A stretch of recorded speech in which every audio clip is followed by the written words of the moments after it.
Então, Tá gravando. Bom, gente, beleza. Então manda lá. Engenheiro elétrico que vai virar filósofo. Manda bala. eletricista, Luiz. Engenheiro eletricista, o termo. Engenheiro Eletricista. elétrico, engenheiro elétrico e engenheiro ligado na tomada. Ah, tá. Beleza. Gente, hoje aqui eu estou aqui para apresentar, né, o capítulos 2 e 3 do livro do Byung, né, nosso livrinho roxinho. Desculpe por não ter tanto conhecimento quanto o Luiz Adriano, mas a gente faz o esforço. Bom, o livro, então, é esse daqui, do lado do Byung-Chul Han, nosso coreano favorito, com o livrinho que ficou famoso dele aqui, né? Ele tem trocentos, né, publicados, mas esse daqui é o que a gente mais conhece. Tanto que tem uma foto que eu acho que o Luiz colocou no grupo da outra vez, que é uma pilha de livro dele, assim, são bastante. E são todos bem fininhos, né? Eu acho que um outro só que é mais grosso, mas é tudo meio que um opúsculo, assim. Então, a apresentação aqui é bem simples. Eu vou apresentar o argumento dele no capítulo 2, os argumentos do capítulo 3 e a gente tem uma discussão. Tá?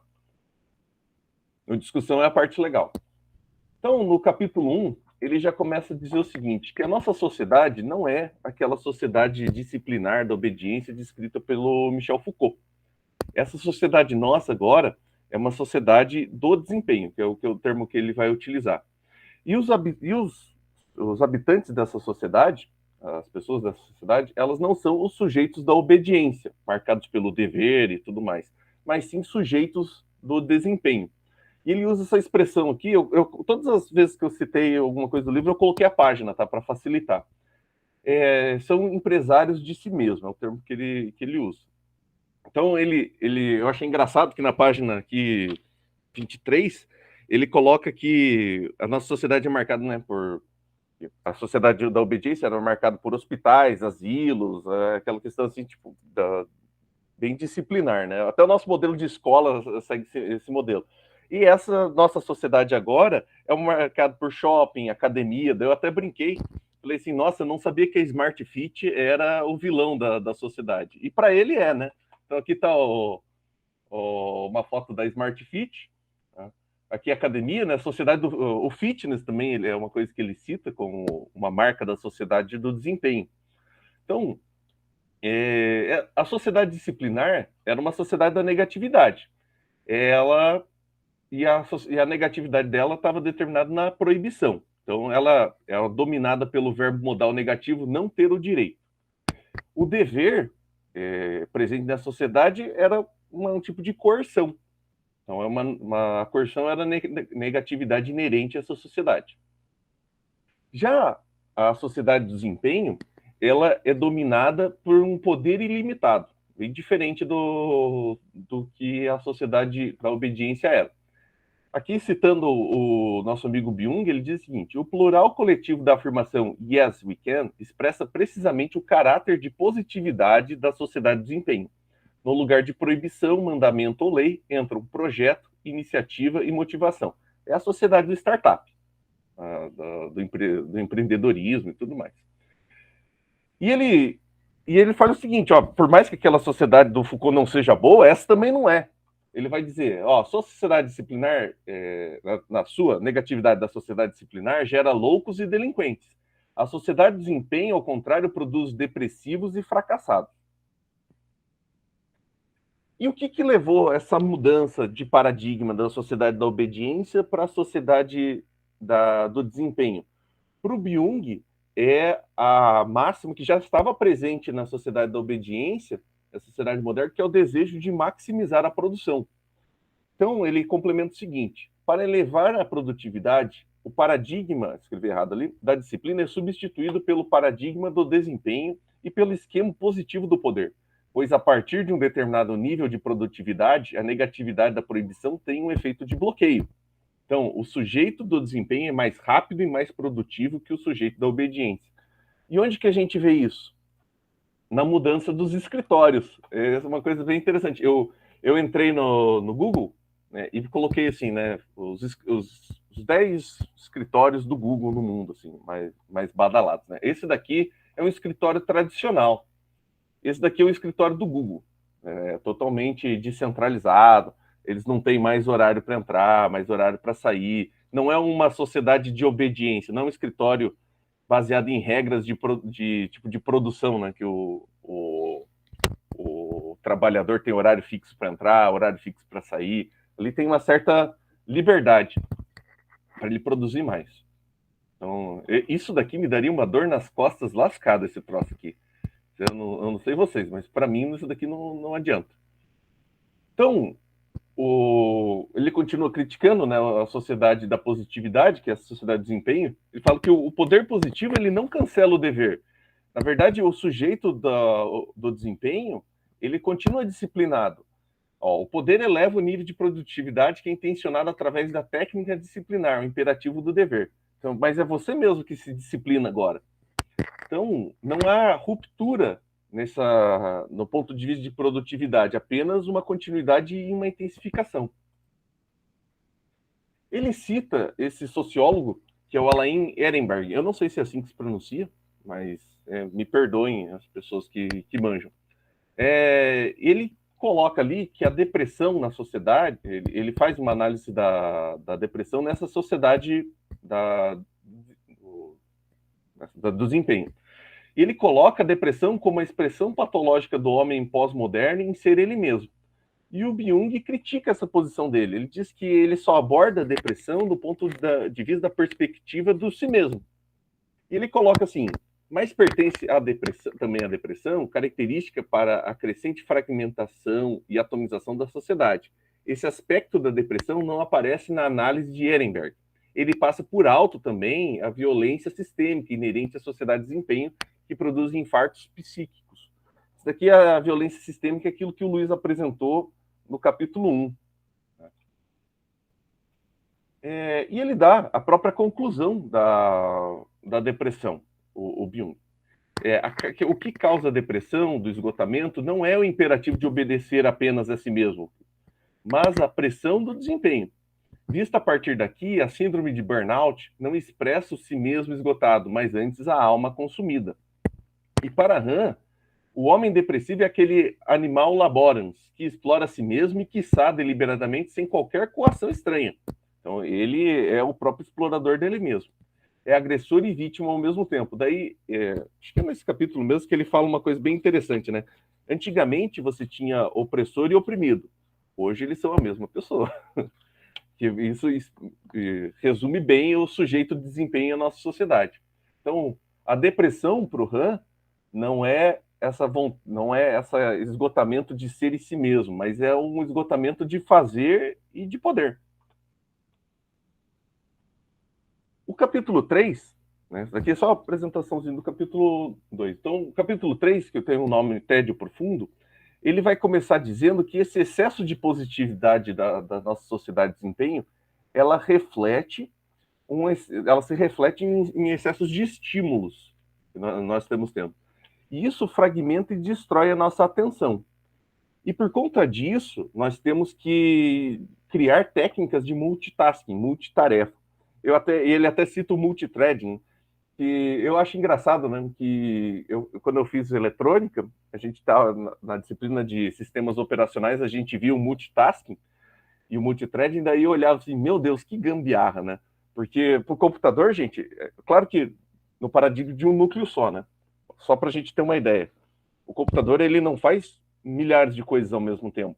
Ele faz uma coisinha, faz outra coisinha, ele faz outra coisinha, e ele faz assim, que é um sistema preemptivo, né? Ele faz, daí volta, faz, para. Então, nem o computador faz várias coisas ao mesmo tempo. Quando eu falo, ninguém acredita. É assim, só que é muito rápido, né? Na ordem ali de milissegundos, que a gente não consegue perceber isso. Para nós, ele está fazendo trocentas coisas ao mesmo tempo. Claro que quando você tem vários processadores, cada processador faz alguma coisa diferente. Mas assim, nós estamos falando assim mas cada processador vai fazer só uma coisa. Então, assim, mesmo a máquina, mesmo o computador ou celular, que é assim um paradigma para a gente sentir, nossa, meu computador consegue fazer trocentas mil coisas ao mesmo tempo. Ele não faz. Ele faz bem pouquinho. Tá? Então, aqui um exemplo Até o computador sabe que fazer uma coisa de cada vez poupa trabalho. Até porque ele não consegue mesmo. Ele não consegue. Aqui o exemplo do estímulo é o celular. O celular que tem trocentas mil notificações de um monte de coisa, de vários aplicativos e tudo mais, de redes sociais, de quem comentou, de quem compartilhou, de quem fez um monte de coisa. Você recebe isso toda hora. E não é só o celular, né? Tem várias outras coisas. E aqui um exemplo, né? Eu coloquei multitasking no Google e apareceu essa imagem que reflete bem a gente no ambiente de trabalho, né? Quem trabalha em escritório sabe o que é. Eu sou engenheiro, né? Como eu falei, eu fiz engenharia eletrônica e lá no meu trabalho tinha um outro engenheiro, infelizmente ele não tá mais lá, me ajudava bastante. E quando a demanda surgia muito, eu falava, ó, Lucas, hoje você vai ter que fazer isso, isso, isso. Daí ele olhava para mim e falava assim, olha, cara, eu tô parecendo o Chrome quando você dá Alt Tab para ele ficar mudando as abas do coisa. Você tá vendo lá 3, 4 sites ao mesmo tempo, fica dando Alt Tab, Alt Tab, Alt Tab. Eu falei, olha, cara, então hoje você vai ter que colocar tantas abas que não vai nem aparecer mais o ícone ali, porque você vai ter bastante coisa para fazer, né? Eu faço parte da engrenagem do sistema de desempenho. Então, tem essa revista do MIT Technology Review que eu gosto bastante. Essa edição de dezembro, eles falam uma coisa interessante sobre os estímulos que eu trouxe aqui. No livro 24/7, Capitalismo Tardio e os Fins do Sono, Prairie destaca que a hipervisibilidade do mundo contemporâneo é semelhante a um clarão que cega, uma luz tão forte que prejudica a visão e o discernimento, e que, em meio a uma infinidade de informações, um complexo de jogo de atenção e distração impregna de efemeridade grandes quantidades de informação na memória. Em uma oferta infinita de vídeos acelerados, cada vez mais curtos e rápidos, consumido em uma tacada só, torna-se insuportável o ato de esperar. O momento de pausa da desatenção e do ócio precisam ser preenchidos por múltiplos estímulos. E assim ele explica, vivemos em uma temporalidade onde as 24 horas do dia, 7 dias por semana, são preenchidas. Em um tempo ocorrido, acelerado e sem brechas, onde o fora não tem lugar, estamos sempre conectados. Achei bem legal isso daqui. Principalmente quando ele fala ali que é um clarão que cega. Então a gente tem tantos estímulos que a gente não consegue fazer nada.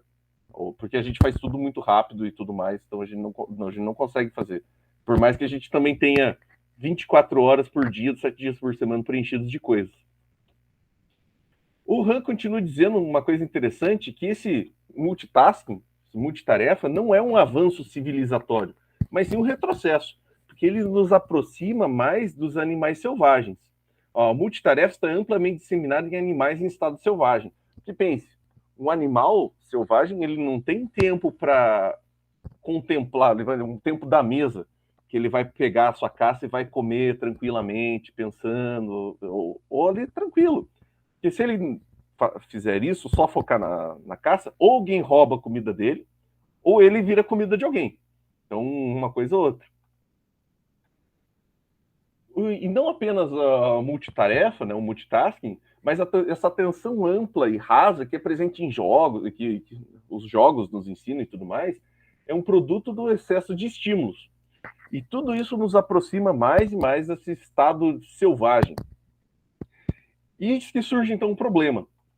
Os desempenhos culturais da humanidade, do quais faz parte também a filosofia, devem-se à atenção profunda e contemplativa, esse momento de ócio, você parar de fazer as coisas, ficar só fazendo aquilo lá, à toa, né? À toa para hoje em dia.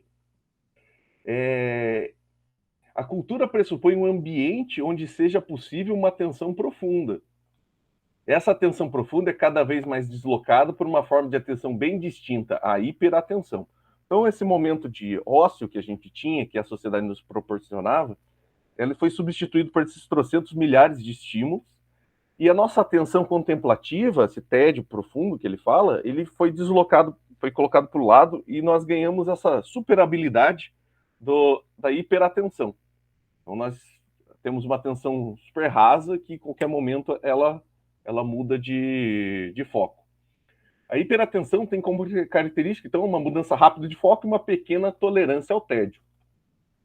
É só a gente pensar, né? Tem um vídeo do Smosh, não sei quantos conhecem esse grupo, eles fizeram um videozinho bem curto, mostrando assim como que era nos primórdios da internet e hoje em dia. Daí tem um vídeo o cara assistindo, assim, no começo da internet de escada, ele falando assim, nossa, só vai levar 10 minutos para baixar esse vídeo? Tranquilo, eu espero. Hoje em dia, Netflix demora 20 segundos para carregar um vídeo. Isso é inaceitável! E começa a gritar, espernear. É basicamente isso. O Han, ele cita esse ensaísta, o Walter Benjamin, que eu não conhecia antes de ler esse livro, e ele fala que o tédio profundo é um passo onírico que choca o ovo da experiência, mostrando, né, que na sociedade, qualquer desenvolvimento cultural, a gente precisa desse tédio profundo contemplativo, esse parar, esse ócio. Ele faz parte, ele é importante para o nosso processo criativo. E sobre a capacidade de lidar com o tédio, o Han afirma: quem se entendia no andar não tolera estar entediado. Ficar andando a esmo, inquieto, irá se debater ou se afundará nessa ou naquela atividade. Mas quem é tolerante com o tédio, depois de um tempo, irá reconhecer que possivelmente é o próprio andar que o entedia. Assim, ele será impulsionado a procurar um movimento totalmente novo. O correr ou o cavalgar não é um novo tipo, um novo jeito de andar, que ficou esquisito. É um andar acelerado. A dança, por exemplo, ou a balançar-se representa um movimento totalmente distinto. Eu, sinceramente, achei até meio chestertoniana essa coisa assim. Achei muito Chesterton isso. Mas o que ele está dizendo? E se a gente se entendia fácil, a gente já quer desistir, a gente não vai descobrir novos modos de fazer as coisas. Andar rápido não é um novo jeito de andar, é só andar rápido. Correr é só andar rápido. Mas dançar, cavalgar, fazer outras coisas são um tipo de coisa que só surge de pessoas que conseguem se entediar. Então, ele está dizendo a questão do Walter Benjamin lá, que o tédio faz parte do nosso processo criativo. Até um dia eu estava conversando com o Carlos Noguet, aquele cara que é católico famoso lá, e ele comentando assim que um dos problemas... Isso faz muitos anos. Acho que eu nem conhecia a ABC2 nessa época. Ele falou assim para mim, que um dos problemas de hoje em dia é que a gente não tem o nosso tempo de ócio. Isso ele falou para mim uns 10 anos atrás. Então, já é uma coisa assim, muitas pessoas já reparam nisso. E o Han, ele corta para falar dessa vida contemplativa em oposição a essa hiperatividade do mundo pós-moderno. E ele diz que é o ócio criativo. A gente precisa parar para poder fazer as coisas, né? Não adianta.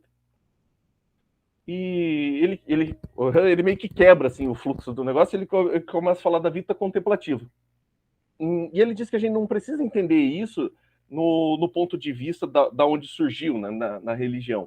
Não é simplesmente a gente contemplar o imutável ou tudo mais, mas a gente parar e prestar atenção nas coisas. Então, aqui, olha, ele fala assim, ela está ligada com aquela experiência de ser, segundo o qual o belo, o perfeito e imutável, imperecível, se retrai todo qualquer lançar mão humano. Seu humor de fundo não é o espanto a respeito do ser assim das coisas. E não é apenas o imitável e o imperecível, mas também o oscilante, o inaparente, o fugidio, só se abrem a atenção profunda e contemplativa. Então, certas coisas a gente só vai entender, só vai ver, contemplar, se a gente parar. Coisas rápidas que vão surgir no mundo, a gente poder... Se a gente tiver essa atenção dispersa e rasa, a gente nunca vai conseguir entender isso, nem entender, nem ver, nem mesmo ver. E tudo isso são formas que escapam à hiperatividade, à hiperatenção. Tá? E é isso. Essa apresentação, eu falei para o Luiz que eu ia fazer em 25 minutos, eu acho que deu uns 20 minutos mesmo, né? Então, ó, dito e feito. Desculpa se foi muito rápido, mas a ideia mesmo é trazer os argumentos do livro para a gente poder discutir.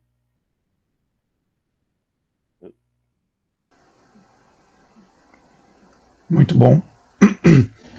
Muito bom. São capítulos curtos, né? Mas a gente tem muitas ideias, né? Que saltam assim, né? E é legal assim essa coisa. Eu vou começar, depois, né? A galera vai falando aí, vamos à vontade. Que é legal porque ele coloca em prática isso que ele está falando, sabe? Porque ele tem até um livro, né? Que é da natureza. Alguma coisa dos jardins, esqueci o título agora, mas que ele é Louvor à Terra, bem legal assim, porque essa ideia ele pega faz um jardim na casa dele, né? Lá na Alemanha. E ele começa a observar esse jardim, o cuidado que tem. E aí ele faz esse livro, é tipo um diário desse jardim, assim. Acho que 2 anos, assim, que ele fica com o jardim. E ele vai fazendo as reflexões dele, assim. Então é legal isso, assim, né? Pôr na prática, né? Como é que eu vou falar que a gente está vivendo uma sociedade super acelerada, né? Que é multitask, que tem muita coisa ao mesmo tempo. Como que eu vou viver com relação a isso, né? Como é que eu vou fazer na minha vida, como que eu posso fazer mesmo nessa sociedade meio que me afastar, né? Tipo, fazer lá as atividades focais, né? Então acho que é meio que isso, né? Assim, você pegar e não, eu vou ficar ali, vou refletir, vou focar, né? Vou fazer uma coisa, uma atividade que eu vou contemplar, né? E ele usa aqui termos, depois até para frente falar mais, que é os termos da Hannah Arendt, né? Vita contemplativa, o animal laborens e tal, e ele faz uma crítica, não e tem, acho que no mais para o final e em outros livros também, ele faz uma crítica à Hannah Arendt, né? Que ele vai fazer essa coisa, né? Que a Hannah Arendt, para ele, né? A Hannah Arendt vai focar muito na ação, né? E ela fala que a vida contemplativa foi demais, assim, né? A gente tem que agir. E aí ele faz uma crítica a isso, assim, fala, não, a gente já age demais, já e tal, a gente tem que contemplar mesmo. E aí, acho que a gente vai falar mais pra frente sobre isso, que é uma visão meio equivocada, assim, da Hannah Arendt, sabe? Acho que já é no próximo Porque, capítulo, né? é, acho que Já é no sim, capítulo 4. é, porque ela não, vida ativa, é isso aí. Mas a gente vai falar mais. Mas aí, porque eu li, né, a Hannah Arendt agora recentemente, e tem umas coisas bem legais, assim, na Hannah Arendt combina demais, assim, né? Tanto que ele fica chamando ela toda hora, né? Fica citando ela toda hora, né? Além do Heidegger também. Mas nesse capítulo é mais esse foco aí, né? Nessa questão e como a gente tem essa tendência, né? De achar ruim o tédio, né? Eu acho que pra gente assim, é uma coisa muito difícil hoje, né? A gente enfrentar o tédio, né? A todo momento a gente tem que estar ali, né? Aproveitar realmente isso, né? Tá carregando o jogo lá, não. Eu vejo essa tendência, eu corto sim meus filhos, né? Principalmente meu filho que tá com o celular agora, né? Mas também tem 30 minutos no máximo no celular, mas ele vai, na hora da tela dele de jogar, ele tá lá carregando, ele quer usar o celular, não, enquanto eu tô carregando aqui, e assim, é super rápido, né? Tipo, não, sei lá, não dá nem um minuto, e ele já quer pegar. Então a gente mesmo tem essa tendência, né? Ah, eu tenho uma pausinha aqui, 5 minutos.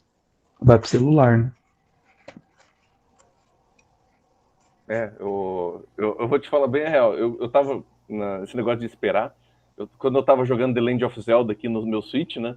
Se você usasse o teletransporte, levava uns 40 segundos, assim, para carregar o novo quadro, né? Então apareceu uma tela de load. Cara, eu olhava assim, eu falava assim, meu Deus, cara, que é um tempo insuportável ter que esperar isso. Daí eu preferia ir andando, dava uns 10 minutos andando, sabe? Então, em vez de esperar 40 segundos, eu preferia ficar fazendo coisa durante 10 minutos. Ah, mas então, isso é real. Você já não viu que tem um experimento que era assim, as pessoas ficavam não sei quanto tempo lá e numa sala, né? E aí elas tinham a opção de dar choque nelas É, mesmas. a, E aí a, as pessoas não conseguiam ficar paradas ali, elas ficavam dando choque nelas mesmas, porque elas não conseguiam ficar sem fazer nada. Tipo, 10 minutos. Não, vou dar um choquinho aqui pra, né, pra tá fazendo alguma coisa. Cara, absurdo. o, uma coisa que eu tenho feito faz uns anos já, eu não tenho internet no meu celular, né? Eu sou dependente de Wi-Fi. E por quê? Porque eu gosto de sair do trabalho e ir andando para casa. Agora eu não consigo mais, porque eu tenho ou tá chovendo ou tem que ir para aula, né? Então daí não tem mais. Mas eu gostava de fazer esse percurso. E uma vez me falaram assim, pô, cara, você não. Por que você não coloca 3G, 4G no teu celular? É só R$ 50 por mês. Eu falei assim, mas não é o dinheiro. Não é o dinheiro, é o tempo, é esse momento que eu tenho para ficar só eu e eu mesmo ali e talvez ser atropelado por um carro, né? Porque às vezes você está pensando na coisa e vai atravessar a rua.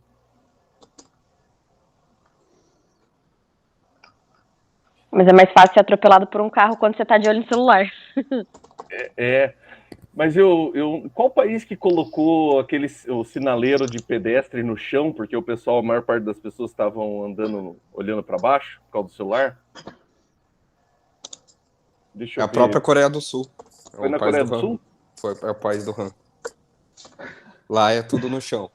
Coisa meio admirável, mundo novo, isso. Não, inclusive a Coreia do Sul é o país mais conectado do mundo, né?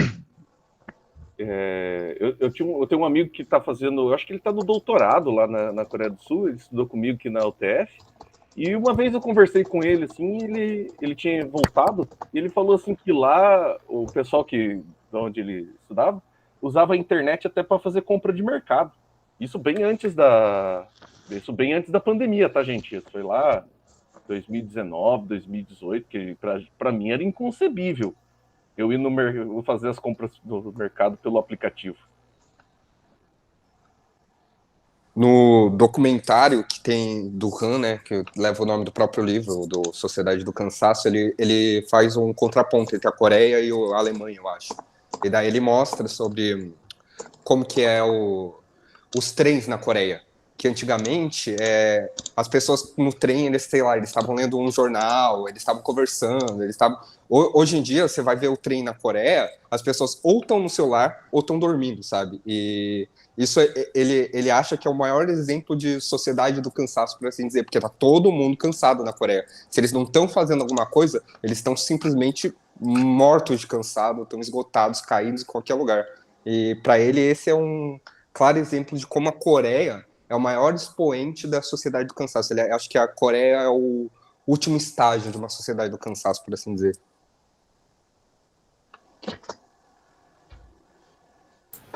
Que loucura.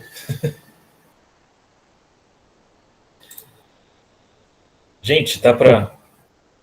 Vocês estão me ouvindo aí? Não, assim, só comentando um pouquinho o capítulo 2, né?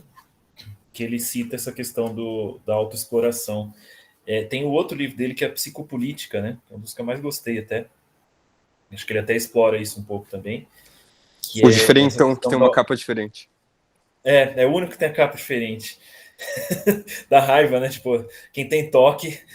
Mas é porque é de outra editora, né? Eu tenho esse daí. Esse é mais caro até do que esse da Vozes, né? Porque os da Vozes são baratinhos. Mas eu tenho toque, eu fico com a coleção lá. Mas essa questão até da otimização mental que a gente busca, né?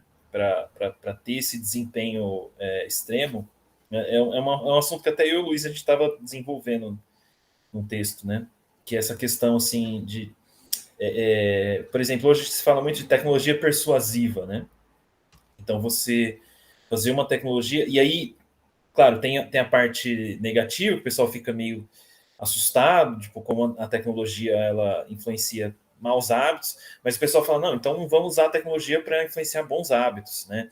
Então fazer os lembretes no dia a dia, tal, que eu não estou falando também que tudo é 100% ruim, mas muitas vezes entra nesse paradigma de otimização do nosso desempenho. E aí você fazer toda essa organização do seu ambiente, tal, para você ter uma vida mais produtiva, né? Às vezes até o descanso, né, é colocado em função dessa produtividade. Então, e aí a gente estava até pensando, assim, do ponto de vista cristão, né, até quando... Assim, eu posso estar indo até um pouco longe, mas até quando a gente fica falando, assim, de organizar as nossas práticas, os nossos hábitos, para sei lá, pra fazer coisas boas, às vezes a gente pode vir com esse raciocínio de otimização, né? Otimização da vida espiritual, né? Ter um melhor desempenho espiritual. Então eu vou orar mais, porque agora eu faço as liturgias lá do Smith, né? Que eu acho bom, eu acho válido, mas às vezes até essa tentativa de eu ter um controle sobre o meu ambiente, um controle sobre a minha vida, para conseguir ter um controle sobre as minhas reações, um controle sobre as minhas emoções, para ter um desempenho ótimo. E aí o sujeito vira um sujeito de desempenho também, né? Então fica num limiar ali até meio complicado, né? Porque de fato a gente pode otimizar a nossa rotina, né? E desenvolver rotinas e coisas que facilitem as coisas boas, mas é muito fácil você cair numa coisa assim de tipo otimização, eficiência o que eu li um artigo sobre essa questão de tecnologia persuasiva, né? É que ele fala assim que ela pode ser boa, mas ela pode conseguir uma conveniência excessiva, né? Então, o que é isso? É você viver sob cabresto, né? Então, tipo, agora eu ajo certo porque tem uma tecnologia me segurando, né? Me incentivando. Será que não seria melhor, às vezes, a gente, pela gente mesmo, conseguir ter bons hábitos sem precisar, assim, ter o cabresto, né? Para obrigar a gente a fazer as coisas, né? E será que o crescimento moral em virtude não envolve você, assim, você mesmo ter os bons hábitos e sem precisar ficar se segurando nas coisas para conseguir viver da forma certa, né? Então, assim, são algumas reflexões que eu fui vendo.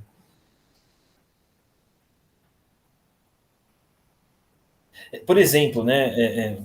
Eu estou falando, acho que eu vou acabar, tá? É só a última coisa. Mas, por exemplo, né? A gente pode se impor todo dia ler a Bíblia, né? É uma prática boa, é uma prática que a gente se esforça, né?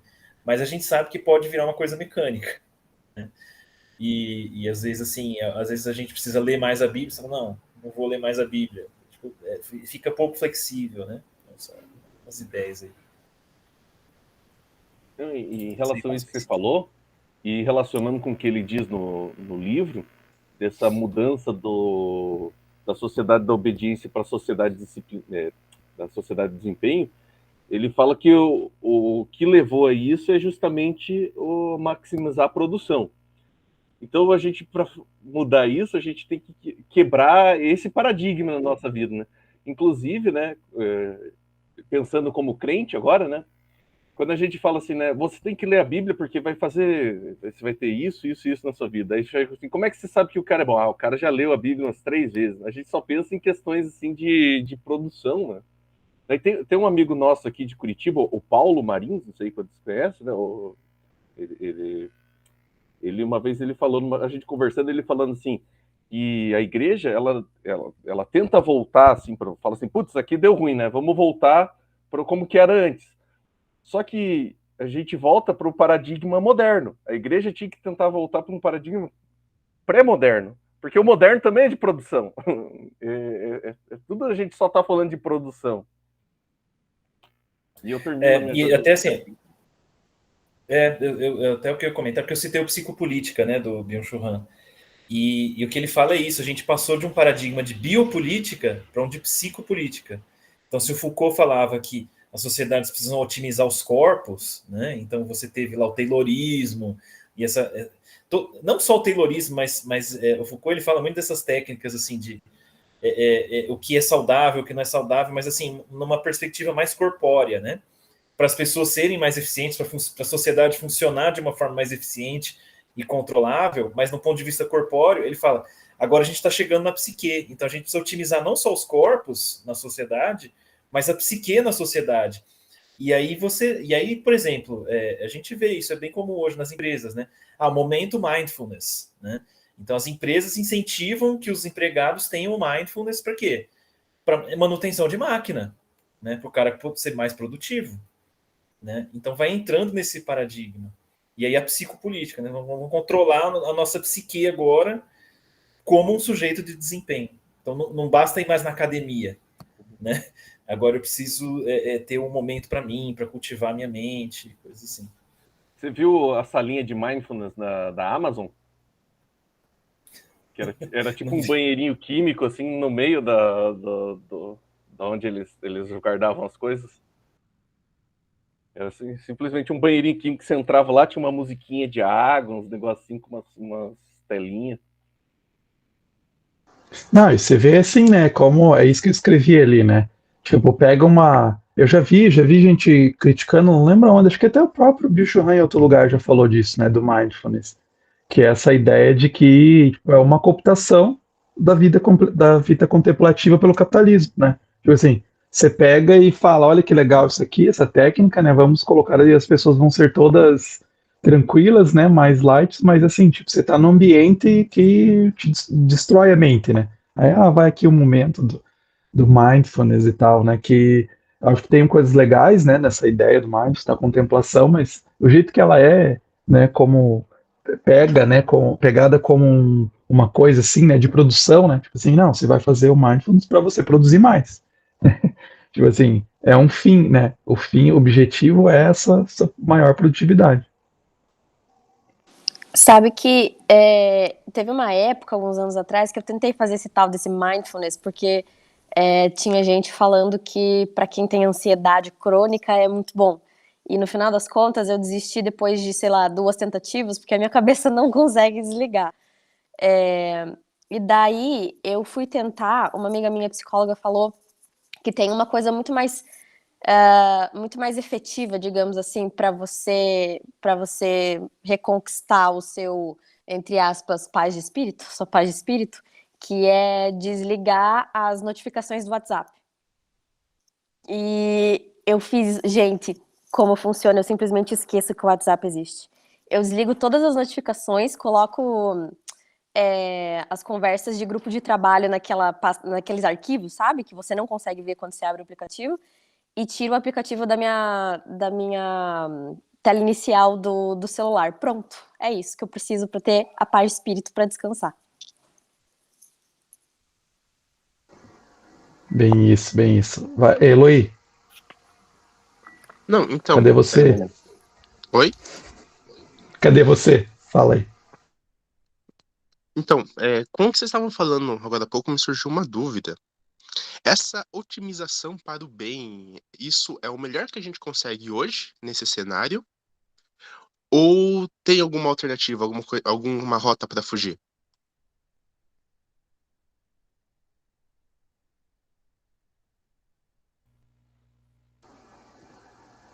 E aí? E aí? Como assim? Deixa eu ver se eu entendi. Como assim você está falando essa questão da otimização aí? Em que sentido? O Fernando estava citando, por exemplo, como que a gente tenta entrar nessa sociedade efetiva, tentando otimizar o nosso tempo de leitura da Bíblia, como a gente tenta otimizar a nossa vida espiritual. Vocês estavam comentando como que as empresas elas capitalizam essa parte da contemplação e tudo mais.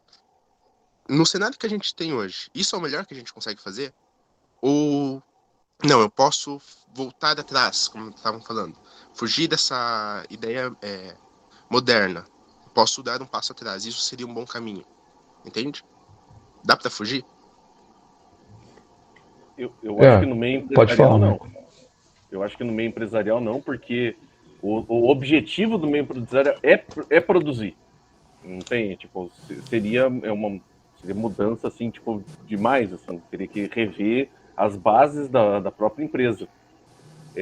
Agora, o problema não é isso no meio empresarial. Claro que é um problema, né, no meio do trabalho. O problema é na igreja, né? É a gente pensar, nós como cristãos, sendo direcionados para um paradigma de produção. Aí a gente teria que rever. É um trabalho, na verdade, ali de mudança do telos da igreja. Eu acho que entra um pouco o Smith aqui também. O jeito os rituais que nos moldam o nosso coração e nossa forma de estar no mundo. Mas, como eu posso dizer, o Han, ele é muito pouco propositivo nos livros dele, sabe? Ele tem essa coisa de ele não ser muito de dar soluções, assim. Então ele meio que fala, ó, a sociedade tá uma porcaria, se vira aí, parece, às vezes. Então o que acontece é que talvez o que ele propõe um pouco é um outro tempo, uma outra vida que não a vida da produtividade. O que eu acho que ele vai falar mais nesse novo livro dele, que é o Vida Contemplativa, né? Que ele vai se delongar mais sobre como que é uma vida contemplativa, que eu estou ansioso para ler. Só que o que acontece é que, pelo que o Han, nesse livro, ele incita, era que, por exemplo, teria que ter uma grande catástrofe, teria que ter algo que rompe com toda essa lógica, que é uma lógica estrutural agora, não é uma coisa só do indivíduo que busca uma produtividade, mas é uma estrutura toda, o mundo todo está sobre uma nova lógica, que é essa lógica da produtividade. Então teria que ter algo que irrompesse um vírus, um externo, que um outro em sua alteridade máxima, hiper, que quebrasse todo o sistema de lógica de positividade, produtividade. E o que acontece, ao meu ver, é que ele achava que uma pandemia poderia fazer isso. Só que ele viu que a pandemia só reforçou essa lógica da produtividade. Então, o que ele parece que ele fala no... Por favor, fechar os olhos, esse daqui, é que justamente precisava de tipo um apocalipse, precisava de algo que era um outro que pegasse e o mundo não conseguiria ser igual a partir de agora. Toda a lógica que nós temos, toda a tecnologia, toda a estrutura ser irrompido. Porque o que acontece, e isso é o que, pelo menos minha interpretação do livro, é que a lógica da produtividade é uma lógica voltada para nós. Então, se eu pegar e tentar tratar você para não estar sob essa lógica da produtividade, a estrutura ainda continuará sobre essa ordem. E então, não tem como a gente mudar a nós temos que mudar toda a estrutura, basicamente. E isso é muito difícil, então parece que não tem uma solução pronta, a não ser um apocalipse, a não ser algo que irrompe todo o sistema. Não sei se eu consegui explicar. Até porque já faz, tipo, muitos e muitos anos, tipo, séculos que essa mentalidade está sendo construída, né? Não é uma coisa, assim, muito fácil de derrubar. Eu acho assim, eu também, quando você lê, que foi o primeiro livro que eu li também, do Han, esse aí, Sociedade do Cansaço. Mas quando você vai lendo todos, assim, você vai vendo que ele vai colocando, né, vai jogando essas soluções, assim, digamos, né? E, tipo, eu vejo, assim, né, uma dessas ideias é essa vida, que a gente tem uma ênfase demais na vida ativa, né, e vamos para a vida contemplativa. Aí ele tem um livro inteiro lá que ele vai falar, além desse, né, que tá para lançar aí, Vida Contemplativa, tem os rituais lá, né, o desaparecimento dos rituais, que ele vai falar, né, não, você vai lá fazer uma refeição, que é bem de um autor que a gente gosta, que o Albert Borgman, né, a meia mesa, fazer lá atividades focais, cozinhar, né, fazer outras coisas assim, né? Daí ele vai cultivar um jardim. Então eu acho que eu vejo assim que mesmo na sociedade atual a gente consegue reduzir, assim, sabe? Eu vejo alguns lugares, assim, eu fiquei bem legal uma vez que achei legal que uma vez eu vejo, né? Essa é uma prática lá na França, assim. Eles estão reduzindo bastante o tempo de trabalho, né? Tipo, eles querem já a maior parte ser 6 horas por dia, assim, os caras acaba lá 3 da tarde, acaba o horário de trabalho, as pessoas vão para a praça, ficam nas praças e tal, uma coisa assim, que, por exemplo, você não imagina isso acontecer, tipo, sei lá, em São Paulo, né? Mas, assim, eles vão lá para as praças, ficam lá, assim, e tal. Eu acho que eu vejo já dentro de uma sociedade, assim, que tá tirando esse enfoque da vida ativa, né? Tipo, não, eu quero só trabalhar e tal, e olhando para outras coisas, não, ó, tanto que tem, né, bem forte isso. Já o Walter Benjamin, ele falava mesmo do caminhar, né, que era lá, tem um termo até para o cara que caminhava lá na França, né, que é nossa, agora, flaner, tem um termo, flaner, que ele falava assim que era o Baudelaire, né, o poeta lá, era um flaner, foi um dos primeiros flaner. O cara andava sem rumo. Eu vou caminhar, vou passear pela cidade, olhar e tal. E ele fala, né, isso, caminhar. Até escrevi, né, um artigo lá baseado naquele livro lá, né, do mangá, né, que a gente, também é o autor que a gente gosta, fugiu agora o nome, que é o Homem que Caminhava. Hã? Jiro Taniguchi.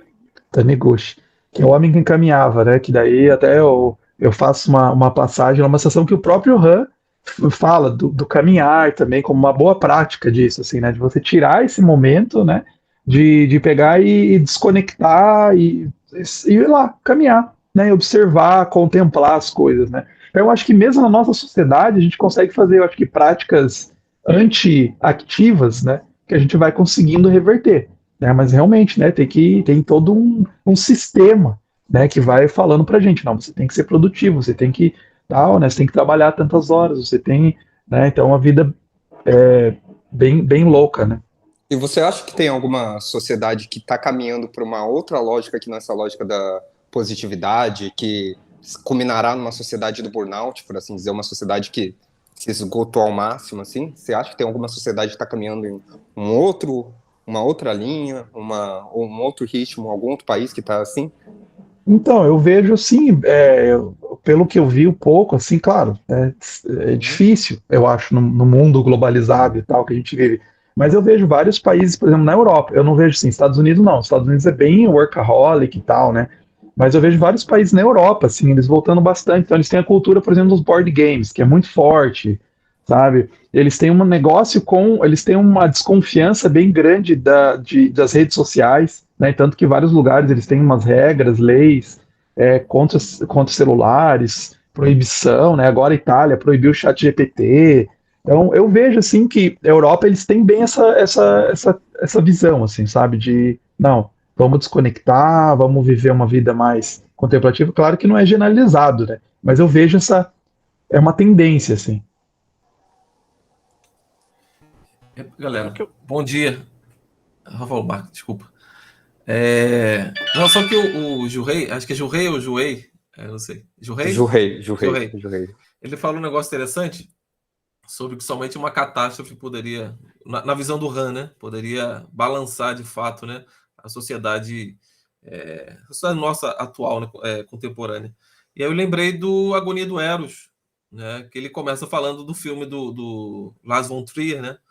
Agora esqueci o nome do filme, que de fato é esse cometa, né, esse asteroide que está chegando para destruir a Terra, e aquela mulher está em depressão, né? A atriz principal. E aí, somente com a chegada daquele evento, né, catastrófico, é que de fato ela sai da depressão, né? Então, esse evento exterior na cabeça dele, na visão do Lars von Trier e do Byung-Chul Han, é somente esse evento que faz sair da depressão e fazer com que o ser humano faça algo, né? Mas é interessante que, ao mesmo tempo, é aquilo que vai causar toda a destruição da humanidade, né? Então, é uma solução sem ser uma solução, né? Que tipo de solução é essa que vai destruir absolutamente tudo? Então, eu acho bem interessante trazer isso a lembrança. Só isso.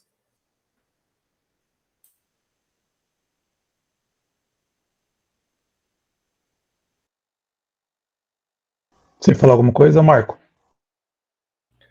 Não, eu ia falar que o único problema que eu vejo, assim, da nós aqui no Brasil é tentar fazer uma coisa assim, é que a gente meio que taxado de vagabundo, né? Se a gente não estiver fazendo algo produtivo.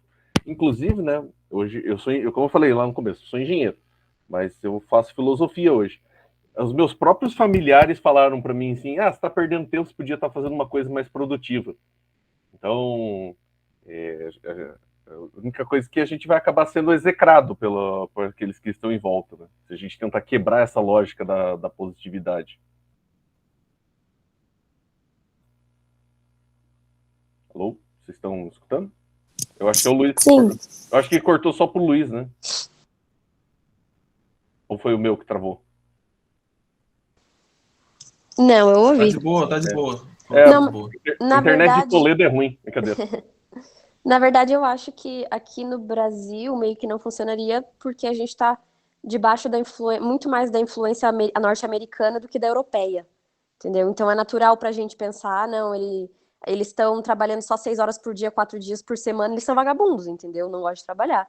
Tanto que a gente tem esse preconceito bem grande com certas coisas da francesas, até porque greve é uma palavra francesa, né?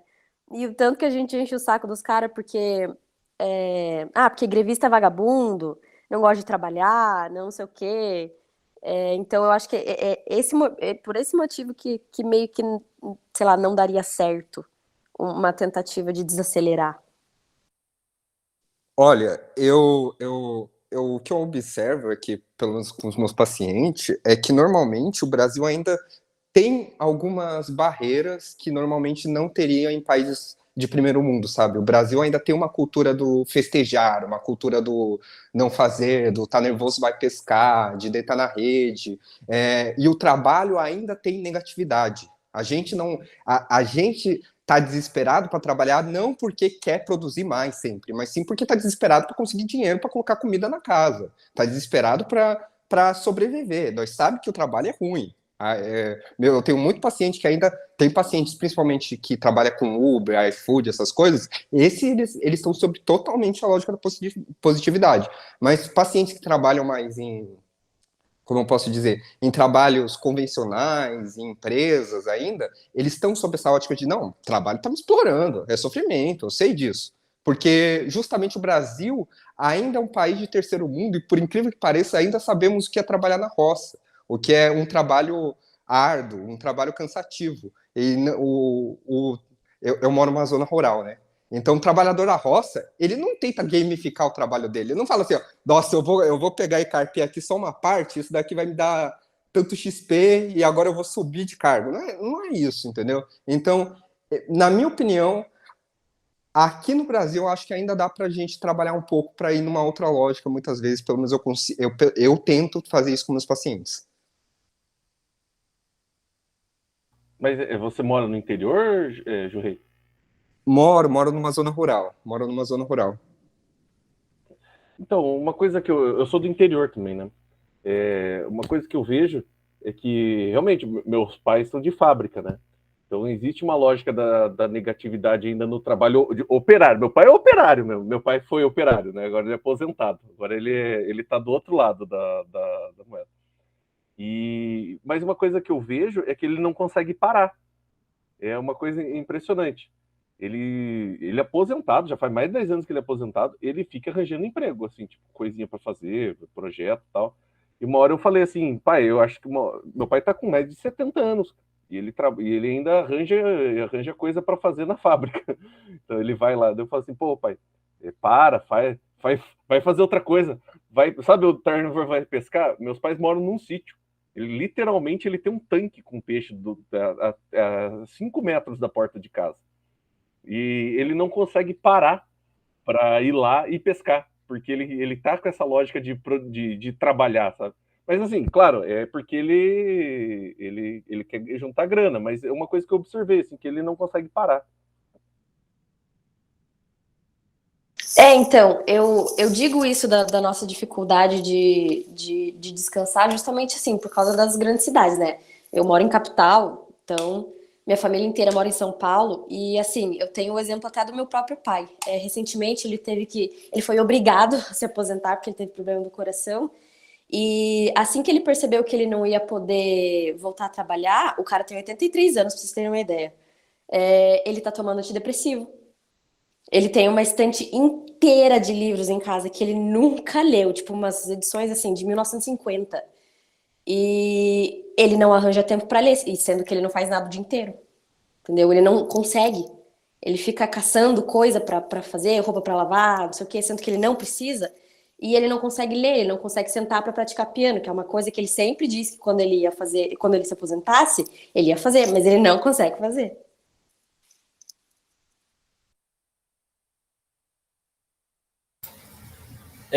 Só rapidinho aqui, gente, minha internet caiu, eu consegui voltar. Mas o que me parece, né, aí eu volto para o Hartmut Rosa, né, que o Byung-Chul Han não gosta muito do Rosa, mas é aceleração, né, e eu acho que independente de você ser o cara, assim, programador, primeira semana do cara já fica a internet ruim, isso aí mesmo. Eu tô com 4G, gente, eu ainda nem instalei Wi-Fi na minha casa ainda, tô na correria. Correria, né? Enfim, tô falando do Rosa. E o Rosa fala dessa aceleração. O que me parece, às vezes, para o operário, para a pessoa que não é o programador que fica gamificando, né? Para o cara assim, mais tradicional, é uma pressão que vem de cima. Então, assim, o que eu vejo, né? No meu próprio trabalho, sabe? É um cara que quer ter esse desempenho absurdo e ele leva os outros junto com ele. Né? Então ele acaba explorando os outros juntos, porque ele quer produzir muito, mas ele acaba precisando dos outros juntos, né? E às vezes acaba sendo operário, às vezes acaba sendo colega, né? Como acontece aqui na universidade, porque todo mundo quer, vamos fazer uma pós, vamos fazer não sei o que, não sei o que, não sei o que, e sobra trabalho pra gente, né? Mas aí o que acontece, que eu vejo, que eu acho que vocês perceberam também, é que de entrar nessa correria maluca, né? A gente acaba se moldando a ela também, né? Mesmo sendo alguma coisa que vem do lado de fora, na hora que para, a gente não consegue parar, né? Quando vocês falando aí dos seus pais e coisa assim, mesmo que foi algo que, tipo, eles não trabalharam a vida inteira com gamificação, querendo otimizar o desempenho deles, mas por ter que fazer isso como uma exigência externa, né, acostumaram a viver nesse modo constante de correria, de um milhão de coisas. Tem até um experimento que fizeram, eu li num livro aí, coloquei o link dele aí, Still Bored in a Culture of Entertainment, né? É um cara do seminário Covenant Seminary, lá nos Estados Unidos, um pastor, eu acho, aconselhamento bíblico, e ele escreveu esse estudo sobre tédio, né, e vida cristã. Bem interessante, é bem difícil de achar esse livro, eu comprei quando eu estava lá nos Estados Unidos. Mas ele cita vários dados, assim, e parece que teve um experimento, não sei se vocês já ouviram falar disso, que fizeram em alguma cidade, que diminuíram a carga de trabalho do pessoal, né? E o pessoal não gostou, tipo, porque ele vai para casa e vai, o que eu vou fazer em casa? Né? Tipo, o pessoal perdeu a capacidade de experienciar o tédio, né? E assim, um pouco eu diria por capacidade pessoal mesmo, mas porque eu também diria que a própria sociedade se reorganizou de uma forma que não permite a gente, sei lá, né, você falou pescar, tá? A gente tem um tanque de peixe lá, mas nem todo mundo pode ter um tanque de peixe, né? Para conseguir, assim, esses momentos assim de tédio e celebração pública acabam que eles são meio desincentivados, né? Assim, você não tem, o que o Byung-Chul Han fala mesmo, né? Você não tem essa estrutura social para permitir o tédio profundo, né? Eu falo assim, jogo de tabuleiro é uma forma como eu descanso às vezes. Vai chamar quem para jogar jogo de tabuleiro com você, né? Tô chorando aqui. Tá? Ninguém joga jogo de tabuleiro comigo, né? Mas é difícil. Você liga para o fulano, vem aqui em casa aqui agora à noite. Ah, não, tem curso de inglês, né? Ah, vamos lá no fim de semana. Ah, não, eu tenho ensaio da igreja. E aí, o que você faz? Aí você vai fazer essas coisas também. Aí você, beleza, então vou lá no ensaio da igreja. Não vou lá fazer... Você ter esse momento assim, coletivo de celebração, né? Que até o Byung-Chul Han coloca naquele livro de estabelecimento dos rituais, né? Esse momento de celebração pública, ele vai sendo corroído, ele vai sendo tornando mais impossível, né? Por uma questão política, social, individual, que vai acumulando aí, vai gerando, vai emergindo essa situação, né?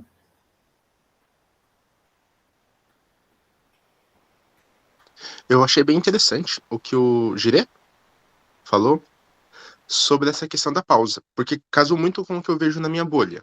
Mesmo as pessoas mais, tipo assim, focadas no trabalho, que não conseguem parar, elas ainda respeitam respeitam festas, respeitam feriados, respeitam as férias mesmo. Tem essa ambição de parar de trabalhar para ter essa pausa. Elas ainda estão nesse esquema de o meu valor é o que eu produzo, é o quanto eu estou trabalhando, mas eu preciso ter essa pausa, eu tenho direito a esse espaço. E me doeu muito o que o Fernando falou, porque para mim minha parte de escape são as atividades da igreja. Então, tipo, nossa, eu gosto de jogos, gosto de história, gosto de ler e tal, mas eu não encaro essa parte de trabalhar na igreja, de atividades na igreja como sequência de trabalho, como sequência produtiva. No meu caso particular, beleza? E eu achei bem interessante essa fala do Girê, que casou muito com o que eu vejo nas pessoas ao meu redor.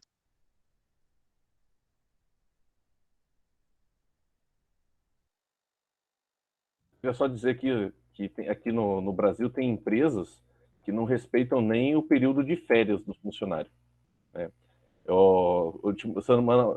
E às vezes não é nem a empresa, são os funcionários. Ano passado, quando eu tirei férias, eu bloqueei todo mundo do trabalho, menos uma outra pessoa. Eu falei assim, cara, eu falei pra pessoa, eu vou te bloquear porque você é sem noção. Eu falei pro cara, eu vou pegar férias, eu vou viajar, e sim, eu tô um pouco me lixando se vai explodir ou não, eu tô de férias, resolvo. Daí quando eu voltei, o cara olhou assim, meu Deus, mas como que você me bloqueia? E se eu precisasse de você? Eu falei, então, daí você fala com outra pessoa, né? Até a gente tem que criar a gente tem que ensinar as outras pessoas, olha, parar é legal, assim, não tem problema. Agora, eu acho que o que a gente está vendo assim é uma mudança, né? O paradigma uma cidade, de uma empresa, tipo, eu sou engenheiro, né? Eu trabalho com pessoas. A galera não é ser humano, é meio que máquina. É diferente do trabalhador de chão de empresa ou de quem trabalha no interior. Mas realmente, eu concordo com o Fernando, meio que essa pressão de fora tá mudando as pessoas, por mais que ainda tenha certa negatividade, mas quem sabe daqui 20 anos o cara vai lá trabalhar na roça e ele vai achar que ele tá no RPG. Pô, cara, eu vou cortar esse negocinho, vai surgir um XP aqui e tal, e eu vou upar.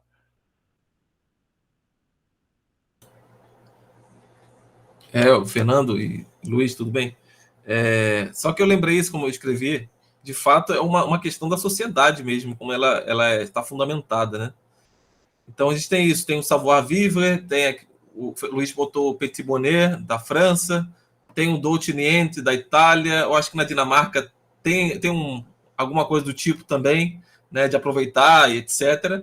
Nos Estados Unidos não tem isso, né? Times money e tal, você tem que trabalhar, o teu tempo vale dinheiro, né? E se você está parado, você está perdendo dinheiro. Então essa é a lógica, né? E no Brasil a gente ainda está...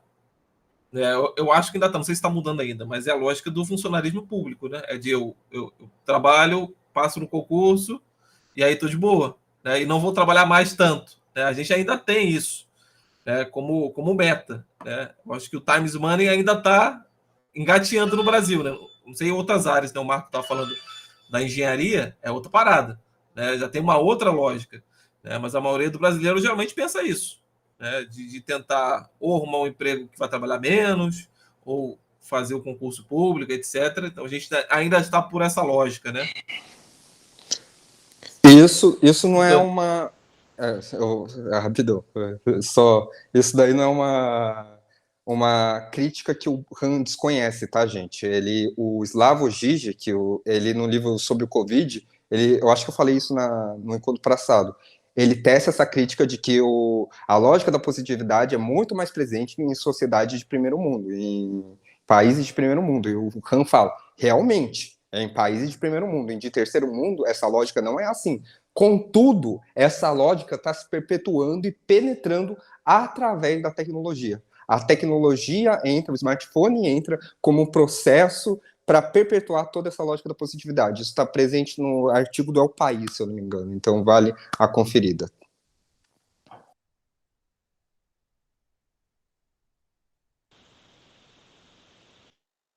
Opa, estava conseguindo ligar aqui o microfone. Daniel, fala aí.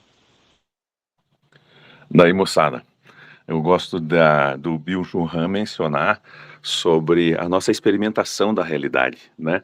Porque quando eu olho para o Explorando a Realidade, lá do Paul Kinghorn,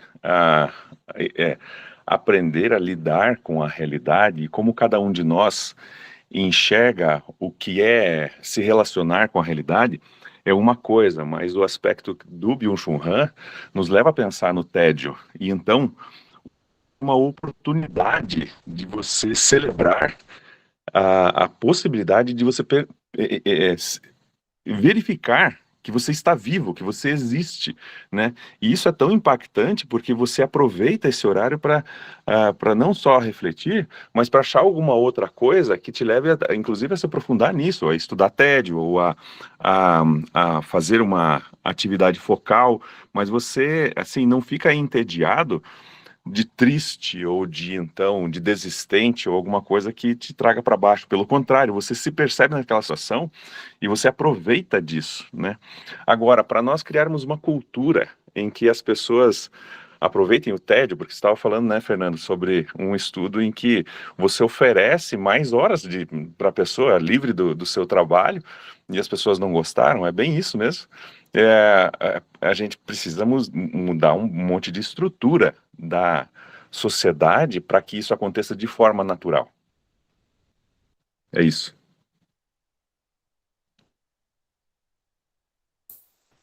Até assim, o Eloy falou, né, da questão do ensaio da igreja, né? Eu também acho que para muita gente é descanso. O que eu fico pensando é mais até o que o Daniel falou ali. Você tem um momento que realmente não tem uma agenda, né? Você junta e fica realmente à toa. Vamos lá em casa e o que acontecer, aconteceu, né? Eu acho que, né, marcar um ensaio de igreja também pode ser um descanso. Marcar uma tarde de jogo tabuleiro também pode ser um descanso, né? Mas às vezes, assim, você fala, não vamos jogar jogo hoje, não, beleza, não vamos sair, não, beleza. vamos ver o que aparece, né? Essa questão de que, tipo, é o que o Byung-Chul Han fala mesmo, de tédio profundo, onde alguma coisa comunitária vai aparecer. Porque o que eu vejo aqui, né, criticando um pouco, a gente chega aqui, a gente vai na igreja, o pessoal nem recebe a gente, porque é ensaio ali, é coisa aqui, eu vou na casa da minha mãe, eu vou...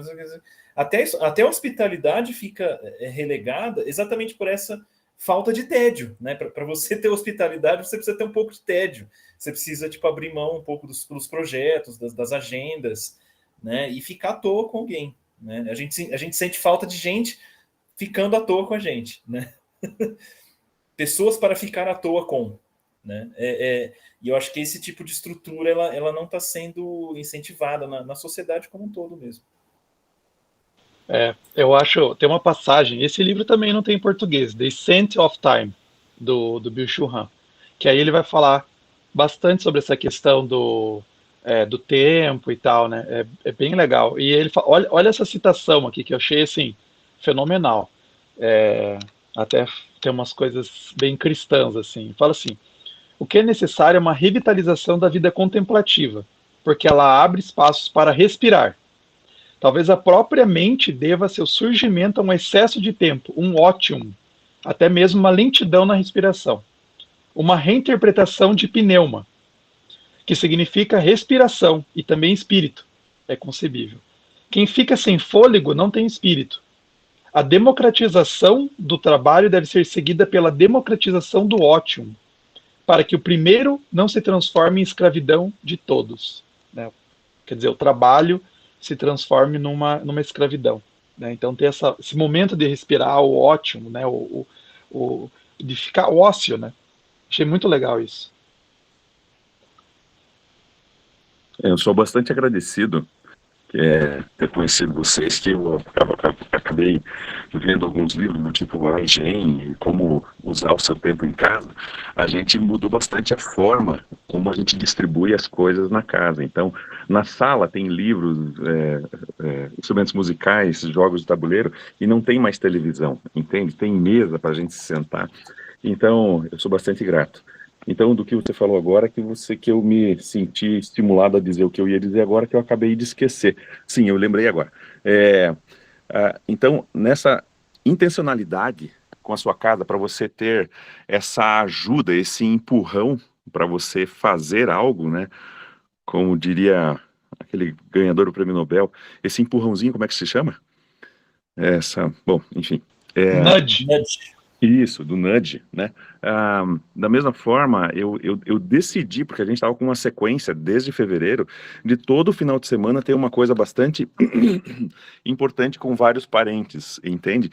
E fica muito misturado, um tá dentro da vida do outro e tal.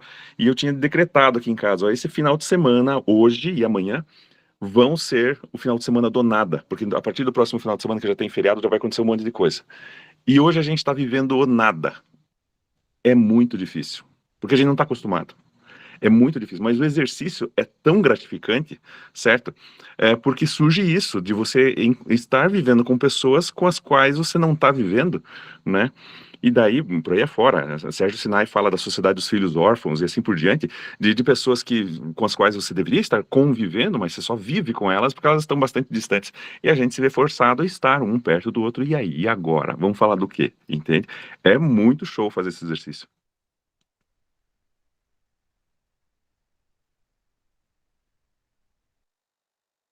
Precisava trazer a Vanessa aqui, né? A Vanessa que fala bastante de hospitalidade, Vanessa Belmonte, né? E bem interessante mesmo essa conexão, né? Entre o tédio, né? O ócio e a hospitalidade. E o livro dela De também, você... né? O Lugar da Espera na Vida Cristã.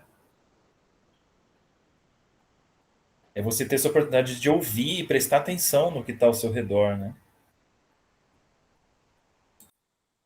Eu acho assim, genial num sentido ruim, né? Como a sociedade de redes, né? Essas de redes sociais que a gente vive, a sociedade das big techs, ela catapultou, né, essa ideia aí de você ficar como um cidadão de desempenho, né? Como que a sociedade toda, né, ela caminhou para isso, para nos forçar a ser pessoas assim, né, desempenho. Então você tem redes sociais, você tem essa coisa, não, você tem que ser melhor, busca o melhor, né? Daí tem os coaches, tal, toda essa cultura, né, que vai caminhando, que é o espírito da época, eu acho isso, né? Essa sociedade de desempenho é o espírito da nossa época, né? E eu vejo como assim foi genial, né? Tipo um negócio assim, quem que imaginaria que ia dar certo você criar um negócio que as pessoas trabalham para você de graça? Tipo assim, YouTube, né? Você vai lá e grava vídeo, você produz vídeo, coloca lá, você tá trabalhando para eles, né? Você está fazendo, assim, tipo, gerando, mesmo a rede social, a gente está colocando, está movimentando, né? E colocando nossos dados, nossas informações, a gente vai lá e, não, eu preciso gravar, né? Eu quero bombar nas redes sociais, né? Então, como que eu tenho que fazer para bombar? Isso tem que seguir, né? Toda uma estética, você tem que investir. E aí, não, eu tenho que gravar, tá, né? Eu vejo umas pessoas, assim, eu vejo várias pessoas, e é uma coisa que eu já conversei até com o Bruno, né? Lá, Porreca, que psicólogo, sobre essa questão de alguns pastores que a gente vê nas redes sociais, que o cara entrou totalmente na lógica das redes sociais, e assim, o cara tá de férias na praia, caminhando e filmando, fazendo uma live, assim, sabe? Enquanto ele tá caminhando, então ele não para, exatamente, pastores de desempenho. Ele não para, assim, sabe? Gravando, acelerado, assim.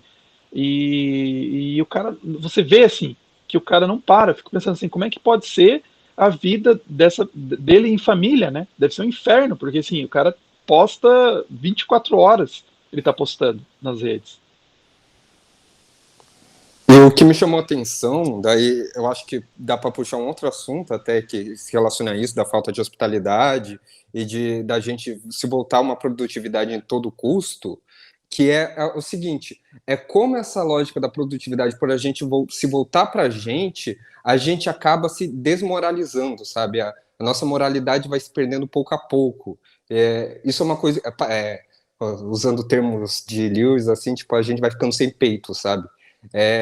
Eu estava vendo o caso triste de Blumenau que aconteceu e como teve gente que usou desse fato para capitalizar clientes, sabe? Como que cada vez mais a moralidade é colocado de lado para dar espaço ao que dá engajamento. E o que dá engajamento é justamente ódio, rancor, raiva, os pecados capitais, de modo geral. É isso que monetiza, é isso que traz engajamento. Então as pessoas vão deixando de lado sua moral para se tornar mais eficiente.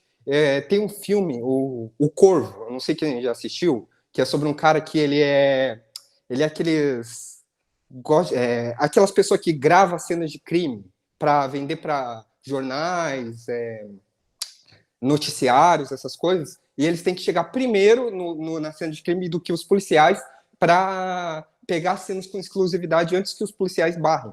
Então, cada vez mais ele vai se degenerando e ele vai subindo no cargo. Cada vez mais ele se corrompe, até uma hora que ele produz o acidente de um funcionário dele para ele conseguir gravar primeiro e vender a fita.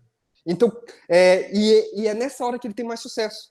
E ele é o herói da produtividade, sabe? Esse é o cara que conseguiu o sucesso por conta própria, ele é o sonho americano, ele sozinho abriu uma startup, ele foi o maior sucesso, mas a que custo? Ele perdeu toda a sua moral de lado. E eu acho que isso é uma coisa, eu não sei se o Khan rela necessariamente, mas é essa coisa de quando nos voltamos para nós mesmos, esquecemos da doação, né? Do outro tempo que é um tempo não de nós, mas do coletivo, que é voltado não para ganhar algo, mas se doar, dar algo, produzir, dar algo para o outro. Nós perdemos algo e nesse perder que nós ganhamos. Eu não sei se fez sentido, mas é isso. Eu acho que essa lógica na rede social, né, é mais um exemplo para a gente ver que às vezes essa sociedade de desempenho não é só para você ganhar dinheiro, né? É para você ganhar visibilidade, é para você ganhar status, né? Porque o James Smith fala isso, né? Então, sou visto, logo existo.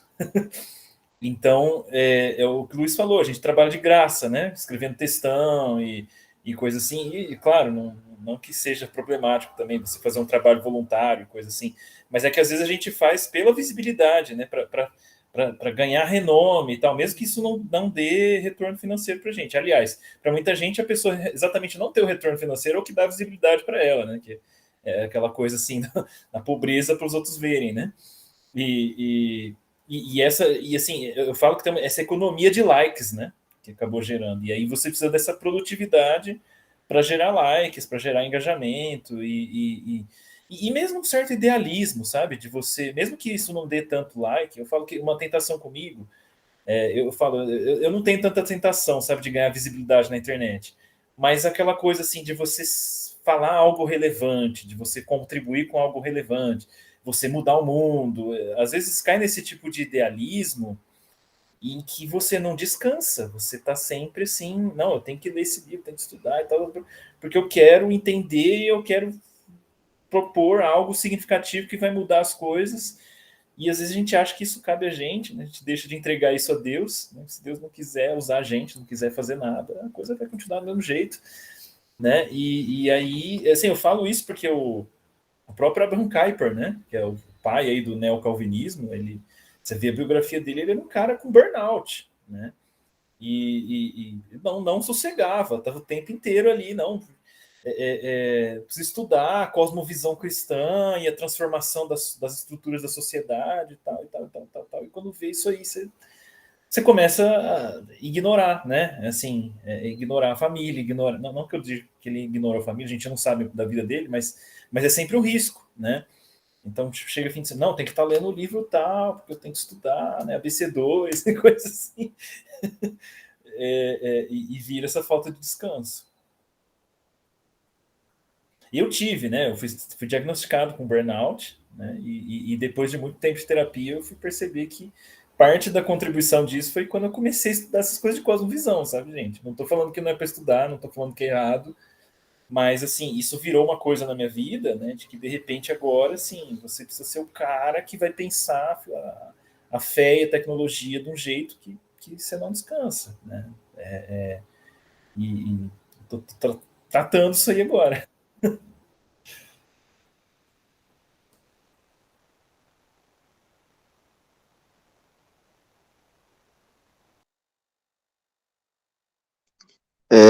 Tá vendo, juntando a ideia de vocês aí, também com o que ele fala no livro sobre enfim, sobre você ser o explorador da sua própria força de trabalho, né? Você é o explorador e é o explorado pelo seu próprio trabalho.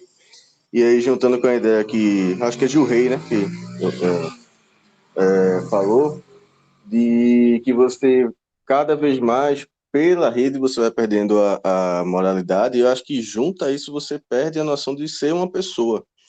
Quanto mais você se torna visível, quanto mais você se torna tem um grande desempenho e começa ganhar os likes, ganhar os seguidores e tal, você se torna um produto. Então as pessoas passam a achar que você deve algo a elas porque você está produzindo conteúdo para elas, porque está dando seu like, tudo. E eu já vi isso acontecer, assim, figuras das mais diversas, de produtor de conteúdo, gente que fica mostrando a vida pessoal como conteúdo no Instagram, por exemplo. E aí abre caixinha de pergunta, tipo, como é que você faz alguma coisa da criação dos seus filhos?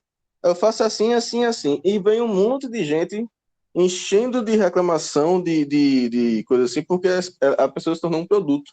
Ela deve coisas agora aos seguidores. Ela deve coisas àqueles que estão dando seu like e seu tempo. E cada vez menos ela é uma pessoa. Cada vez menos essa tecnologia, esse momento social vai anulando a pessoa como pessoa,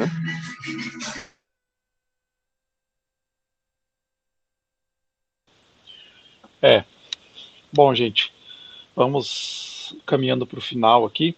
Eu acho que assim, eu acho que o Bill Churran, eu gosto muito assim, né, que ele nos alerta para as coisas da nossa vida. Eu acho muito legal assim que eu li as obras que ele tem em português aí, né, e eu gosto assim muito o pouco que eu conheci dele, assim, né, pelo que a gente conhece através dos livros dele, ele parece uma pessoa assim muito legal. Eu acho assim legal a vida dele, né? Porque eu achei legal isso porque pelo que ele transfere nas escritas, ele olhou para isso, para essas dificuldades, para essa sociedade, o desempenho e tal, e ele tá falando, né? Ó, cuidado, né? É isso que é o problema, né? É isso que é. Então vamos tentar mudar isso. E ele faz na própria vida dele, né? Então você lê lá o que eu falei, né? O Louvor à Terra, você vê assim que ele está tentando buscar mudar isso, né? Tipo, ele não tem redes sociais e tal, assim, né? E eu acho que é isso, assim, né? Como é que a gente pode fazer na nossa vida? Eu acho que são coisas pequenas que a gente pode fazer, né? Que a gente vai lendo aí, né? E vai tirando algumas coisas, né? Então, é legal, né? Porque a gente tem muitos insights, né? Acho isso que é legal, né? A gente tem muitos insights, muitas ideias aí, né? De como a gente pode mudar essa sociedade, né? E ver os problemas dela, né? Para a gente não ter os... Gostei muito dessa expressão, né? Os infartos psíquicos, né? O burnout é um infarto psíquico, né? E tá cheio, né? Assim, a sociedade está padecendo mesmo, né? A gente tem burnout, a gente tem síndrome do pensamento acelerado, TDAH, e agora esses problemas de ataques nas escolas, né? Você vê assim que a gente está com problemas mentais sérios, né, na nossa sociedade. E assim, a gente talvez tem que esperar, sei lá, né, explodir tudo, né, para a gente recomeçar, né? E o que, né? Ou a gente vai começar a mudar. Eu fico pensando já nas crianças, né? Que a gente vai introduzindo isso. Talvez a Hannah Arendt fala muito isso, né? A natalidade, tipo assim, a esperança está nas crianças, né? No novo nascimento e tal. Então a gente acho que vai começar. Talvez a gente não consiga mudar, né? Totalmente, mas a gente, né? Ir mudando nos nossos filhos, nas crianças, né? Mas a gente vê assim que, pô, né? O que seria a esperança das próximas gerações, a gente vê aí que tá, né? Tá zoado, né? Por causa dessas questões aí de violência e tal, né, que a gente vê.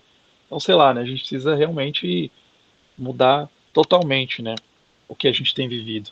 Né? Eu acho que é isso que o Bill Churran nos chama, né, para a gente mudar esse estilo de vida, né. E a gente vai continuar, né, aí na próxima, a gente vai entrar aí nos capítulos da vida ativa, né, fazer essa crítica direta aí, né, a vida ativa, então acho que a gente vai entrar.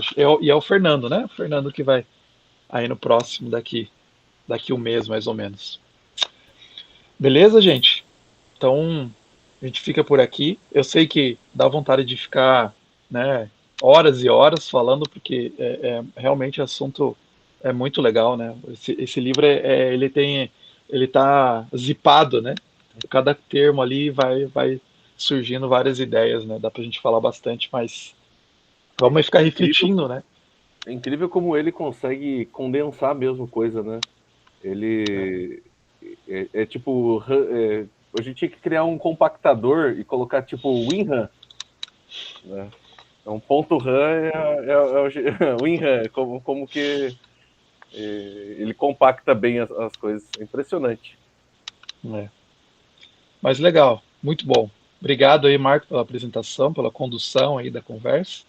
Obrigado pela presença de todos, foram muito bom as participações, os comentários, riquíssimos, vários insights bem interessantes. Valeu demais, muito bom aí a gente estar discutindo esse livro e tá juntos. Beleza? Vamos lá descansar então. Bom final de semana aí, galera. Até mais. Bom almoço. Valeu.